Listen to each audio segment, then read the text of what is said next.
Welcome to Behind the Game. This is where we go beyond the headlines and into the offices of the companies driving iGaming forward. Today, we're at IGA Group, a multi-award winning iGaming advisory firm that helps businesses operate across 16 jurisdictions worldwide. Let's meet the team.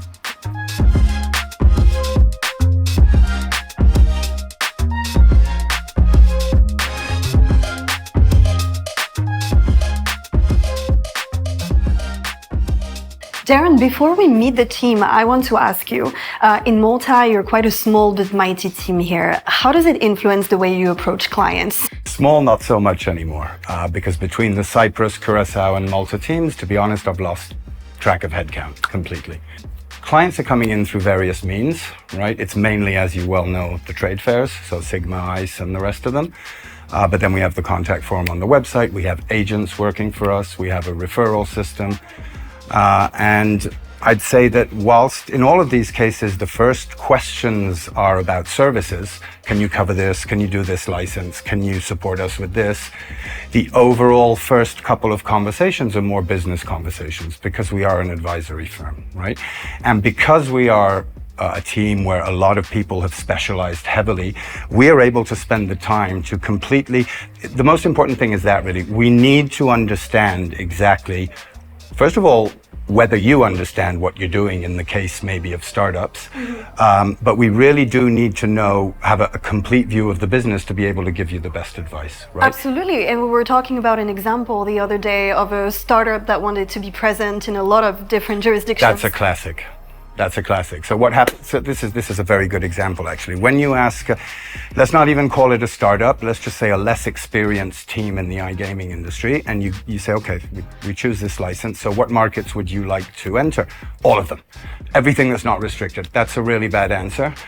And that tells me that we're going to need to make them focus. What I expect to hear from you is, well, we have this and this and this going for us. So leveraging this, we are going to go after a specific niche in a specific market or a couple of markets. If it's the same niche, it's acceptable, right? Because otherwise, if you tell me we're going after, you want to see things globally, that means that you're trying to enter markets without brand recognition, without marketing budget, and you want to compete against the Betsons of this world. I usually tell them that's not going to happen, right? I just do. So from there, so that's startups. When it comes to more experienced operators, it's a different conversation. I look forward to meeting your team now. Let me show you upstairs.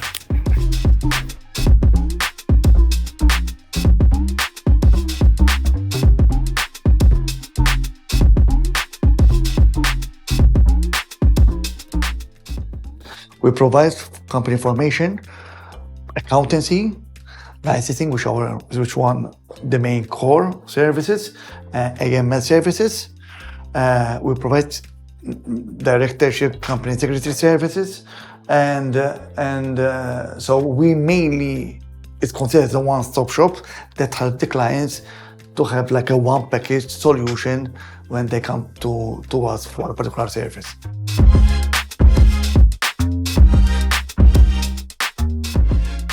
So the first step is to understand clients' goals and target market, because different goals and operational needs suit to different license jurisdiction, like license requirement and compliance obligation and the timeline.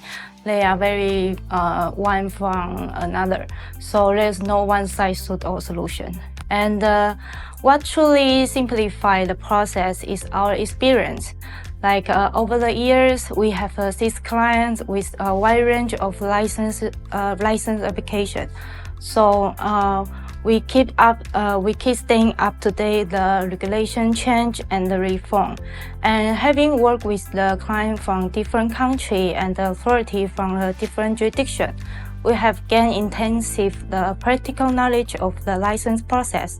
And this experience enables us to anticipate the challenge and prepare the application with the structure and the efficient manner.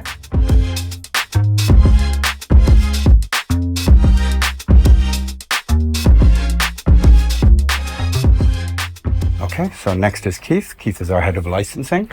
But Keith is experienced in a lot of different areas. He's kind of a generalist. So in the office, it's a bit like ask Keith. So Keith, they told me you're the trend expert in the office. So I want to ask you, can I get your input on the trends you see at the moment regarding licensing? Oh, licensing, it varies depending on the jurisdictions that the licensees will obviously choose. Right now, we're experiencing different license operators choosing different jurisdictions, obviously depending on the requirements that every jurisdiction will have. And obviously, we'll go into the detail of having obviously the increased number of requirements that each and every jurisdictions we're experiencing right now. Going into AMLs, also funds, responsible gaming. Obviously, operators tend to choose different types of jurisdictions. However, they will look for long-term stability. At the same time, between the unregulated and the regulated, normally the operators will still choose the unregulated for the time being as a short-term stability, and then they will move at the same time to the regulated jurisdiction. And the reason for this is because obviously they will use the unregulated to generate the revenue to be used to maintain the regulated markets. Because obviously regulated market, as you might be aware, involves a lot of requirements and a lot of demanding.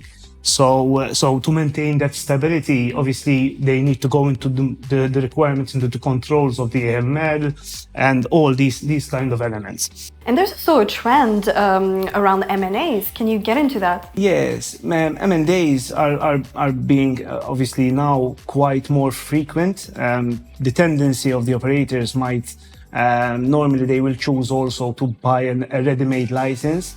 A fully operational license with revenue being generated, and we're seeing also the increase in this type of trend as well. And the reason being obviously because certain operators might not want to start from the very beginning. They want to start with something which is already stabilized, and they will move on obviously to expand that type of operation as well and move on to the obviously to the industry growth. Ultimately, obviously, the regulation is being seen like not a barrier of growth, but obviously operators are seeing the increase in requirements as a competitive advantage. The more compliant you'll be with that particular regulation, obviously, the better for each and every obviously company that will have. Thank you, Keith.